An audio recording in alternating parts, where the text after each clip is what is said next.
in the House Judiciary. Congressman Russell Fry, your reaction to ICE's breaking news right there. So the Democrat leadership is now saying that getting military aid to Israel to stop Hamas terrorists trying to annihilate it and wipe it off the face of the earth for good, they're saying now this is just a MAGA attack.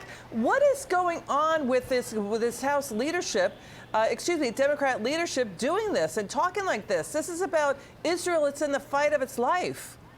Yeah, Israel's in the fight of its life. And let's not forget, too, there are still American hostages that are in Gaza right now. And so for them to be not even asking legitimate questions of this administration, I think is reprehensible. This isn't who we are.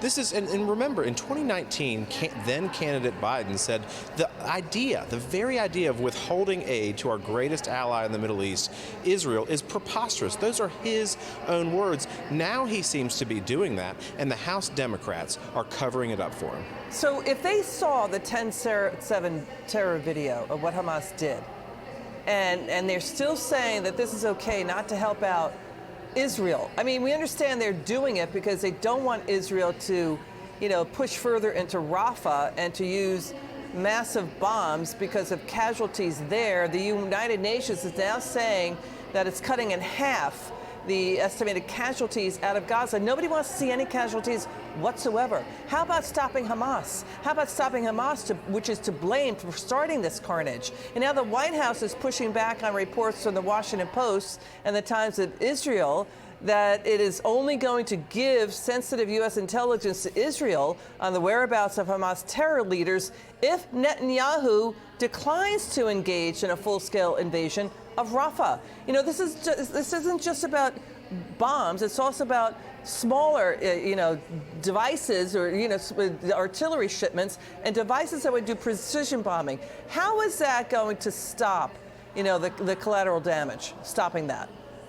Well, I don't think that it will. And the problem that I have, again, is you go back to, we have hostages that are there. We have a group, Hamas, that not only wants to wipe Israel off the face of the earth, but they also want to turn their sights on us. I mean, these are proxies for Iran. And again, the concern is that right in the middle of the worst terrorist attack that Israel has ever seen on October 7th, we are playing American politics with aid to our greatest ally. These are American hostages that are over there. And so again, talk about the vote. Talk about, again, 5 U.S. hostages, you're right, still held there. We haven't heard anything about them. They're in serious danger. Talk about the play for the vote here. Why is Biden doing this? Is this about getting the Minnesota and Michigan vote and other votes? Yeah, again, I think Alan Dershowitz said it pretty correctly, that his two-state solution is Michigan and Minnesota. And so here we go again, that he is playing politics. He's focused on November as opposed to getting our hostages back. Oh, and God, I think so that's craven. the problem. Exactly. That's the problem with this, is that we need a president to lead, to be strong on the world stage, and he is showing nothing but weakness. The people who look at this are Iran and their proxies. Congressman Fry, thanks for joining us. We appreciate you.